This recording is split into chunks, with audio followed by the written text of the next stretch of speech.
ನಮಸ್ಕಾರ, ನೀವು ನೋಡ್ತಾ ಇದ್ದೀರಾ ಶ್ರೀ ಮಾರಿಕಾಂಬಾ ಡಿಜಿಟಲ್ ಟಿವಿ. ನಾನು ಸೃಷ್ಟಿ ನಾಯ್ಕ್. ಶಿರಸಿ ನಗರದಲ್ಲಿ ಸಂಭವಿಸಿದ ಭೀಕರ ರಸ್ತೆ ಅಪಘಾತದಲ್ಲಿ ಆಟೋ ಚಾಲಕರೊಬ್ಬರು ಸ್ಥಳದಲ್ಲೇ ಮೃತಪಟ್ಟಿರುವ ಘಟನೆ ದೊಡ್ಡ ಚರ್ಚೆಗೆ ಕಾರಣವಾಗಿದೆ. ಒಂದು ಕಡೆ ಪೊಲೀಸರು ಅತಿವೇಗ ಮತ್ತು ಅಜಾಗರೂಕ ಚಾಲನೆಯ ಅಪಘಾತಕ್ಕೆ ಕಾರಣ ಎಂದು ಪ್ರಕರಣ ದಾಖಲಿಸಿಕೊಂಡಿದ್ದರೆ, ಮತ್ತೊಂದು ಕಡೆ ಸಾರ್ವಜನಿಕರು ಹಾಗೂ ಆಟೋ ಚಾಲಕರ ಸಂಘ ಅವೈಜ್ಞಾನಿಕ ಕಾಮಗಾರಿ ಮತ್ತು ಡಿವೈಡರ್ ನಿರ್ಮಾಣವೇ ಅಪಘಾತಕ್ಕೆ ಕಾರಣ ಎಂದು ಆರೋಪಿಸಿ ರಸ್ತೆ ತಡೆದು ಪ್ರತಿಭಟನೆ ನಡೆಸಿದ್ದಾರೆ.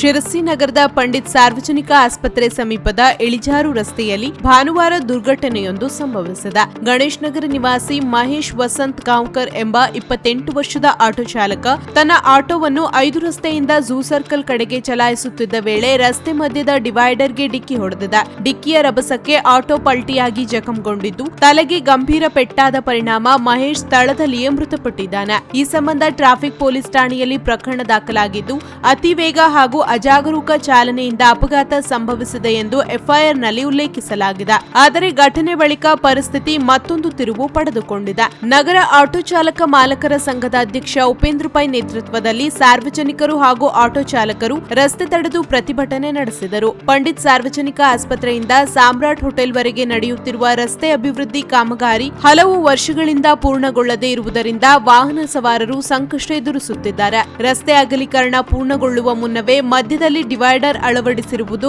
ವಾಹನ ಸಂಚಾರಕ್ಕೆ ಅಡಚಣೆ ಉಂಟು ಮಾಡಿದೆ ಎಂದು ತೀವ್ರ ಆಕ್ರೋಶ ವ್ಯಕ್ತಪಡಿಸಿದರು. ಈ ರಸ್ತೆಯ ಎರಡೂ ಬದಿಯಲ್ಲಿ ಶಾಲೆಗಳು ಇರುವುದರಿಂದ ವಿದ್ಯಾರ್ಥಿಗಳ ಸುರಕ್ಷತೆಗೂ ಅಪಾಯ ಎದುರಾಗಿದೆ ಎಂದು ಸಾರ್ವಜನಿಕರು ಕಳವಳ ವ್ಯಕ್ತಪಡಿಸಿದ್ದಾರೆ. ಜೀಬ್ರಾ ಕ್ರಾಸಿಂಗ್, ಪಾದಚಾರಿ ಮಾರ್ಗ, ಸಂಚಾರ ನಿಯಂತ್ರಣ ವ್ಯವಸ್ಥೆ ಹಾಗೂ ಸುರಕ್ಷತಾ ಕ್ರಮಗಳನ್ನು ತಕ್ಷಣ ಜಾರಿಗೆ ತರಬೇಕು ಎಂದು ಒತ್ತಾಯಿಸಲಾಗಿದೆ. ರಸ್ತೆ ಕಾಮಗಾರಿಯನ್ನು ಶೀಘ್ರ ಪೂರ್ಣಗೊಳಿಸಿ ಡಿವೈಡರ್ನಿಂದ ಉಂಟಾಗಿರುವ ಸಮಸ್ಯೆಗಳನ್ನು ಮರುಪರಿಶೀಲಿಸಬೇಕೆಂದು ಪ್ರತಿಭಟನಾಕಾರರು ಆಗ್ರಹಿಸಿದ್ದಾರೆ. ಒಟ್ಟಾರೆ ಈ ಪ್ರಕರಣದಲ್ಲಿ ಪೊಲೀಸರ ಪ್ರಾಥಮಿಕ ತನಿಖೆ ಅಜಾಗರೂಕ ಚಾಲನೆಯತ್ತ ಬೆರಳು ತೋರಿಸುತ್ತಿದ್ದರೆ, ಸಾರ್ವಜನಿಕರು ಮತ್ತು ಆಟೋ ಚಾಲಕರ ಸಂಘ ರಸ್ತೆ ಕಾಮಗಾರಿ ಹಾಗೂ ಡಿವೈಡರ್ ವಿನ್ಯಾಸದ ಬಗ್ಗೆ ಗಂಭೀರ ಪ್ರಶ್ನೆಗಳನ್ನು ಎತ್ತಿದ್ದಾರೆ.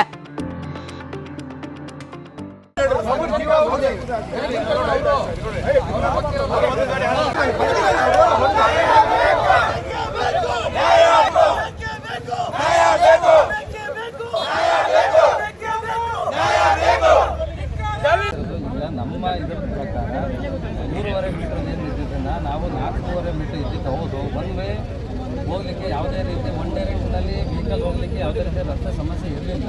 ಬಟ್ ಆದ್ರೂ ನಾವು ನಮ್ಮ ಇವ್ರ ಜೊತೆ ಕಾಂಟ್ರಾಕ್ಟರ್ ಜೊತೆ ಮಾತಾಡಿ ಏನಾದ್ರು ಆದ್ರೆ ಪರಿಹಾರ ಆದ್ರೂ ನೋಡೋಣ.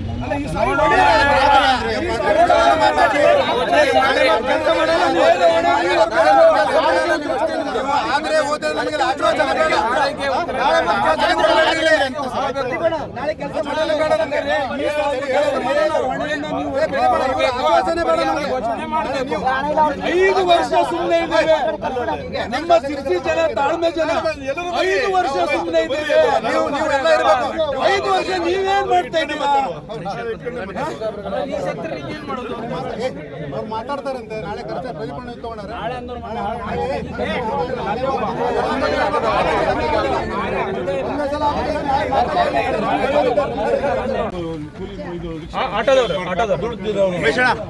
ಈಗ ರಸ್ತೆ ವಿಸ್ತೀರ್ಣ ಇಲ್ಲದೆ ನೀವು ಡಿವೈಡ್ ಮಾಡಿ, ಅದರಿಂದನೇ ಅಪಘಾತ ಆಯ್ತು ಅಂತ ಎಲ್ಲರಿಗೂ ಒಟ್ಟು ಅಭಿಪ್ರಾಯ.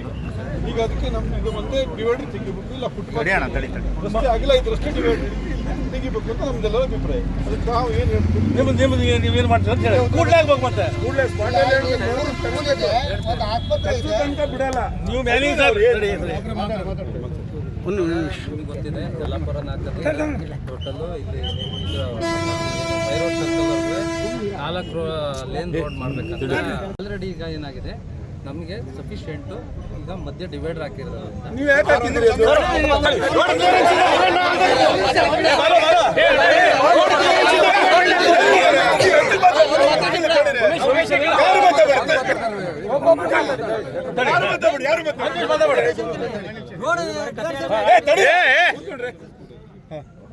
ಇವಾಗ 4 ಲೇನ್ ರೋಡಲ್ಲಿ ನಿಮ್ಗೆ ಗೊತ್ತಿದೆ, ಈಗ ಒಂದು ಆ ಕಡೆ 2 ಲೇನ್, ಈ ಕಡೆ 2 ಲೇನ್, ಒನ್ ವೇ ಡೈರೆಕ್ಷನ್.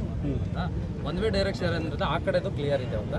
ಈ ಸೈಡ್ ಏನಿದೆ ಇಲ್ಲಿಂದ ಒಂದು 200 ಮೀಟರ್ ನಮಗೆ ಶಾರ್ಟ್ ಇದೆ. ಸಿಂಗಲ್ ಲೇನ್ ಅಂದ್ರೆ 350 ಬರಬೇಕು, ಒಂದು ಲೇನ್ ಅಂದ್ರೆ 350. ನಮ್ಮಲ್ಲಿ ಇದು 430 ಇದೆ.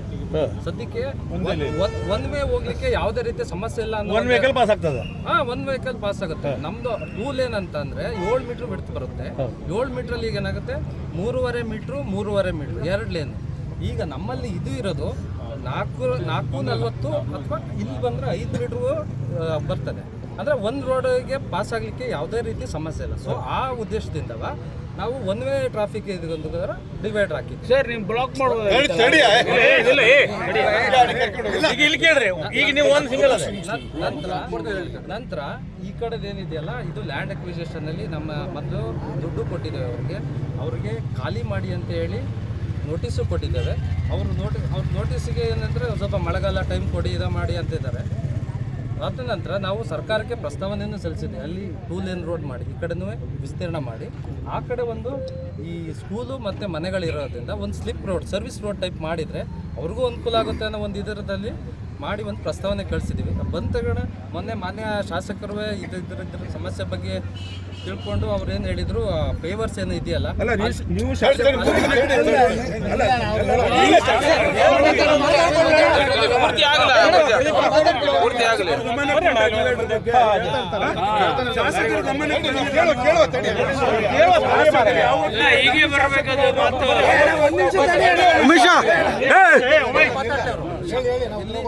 ಇಲ್ಲಿ ಶಾಲೆ ಮಕ್ಕಳು ಇದು ಶಾಲೆ ಇರೋದ್ರಿಂದ ಸ್ವಲ್ಪ ಅವರಿಗೆ ಅಡಚಣೆ ಆಗುತ್ತೆ. ಇವಾಗ ಏನ್ ಮಾಡಿದ್ದಾರೆ ಶಾಲೆ ಮಕ್ಕಳಿಗೆ?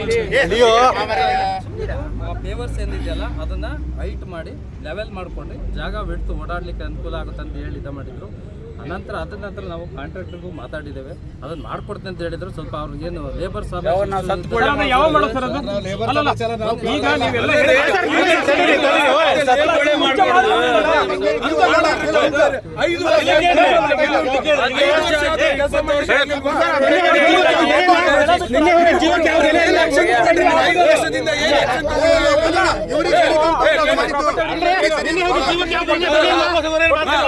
ವರ್ಷದಿಂದ ಕಾಂಟ್ರಾಕ್ಟರ್ ಏನು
ಅಲ್ಲಿ ಸ್ಕೂಲ್ ಇದೆ, ಹೊರಗೆ ಬರೋ ಮಕ್ಕಳು ಹೆಂಗ್ ಬರ್ಬೇಕು?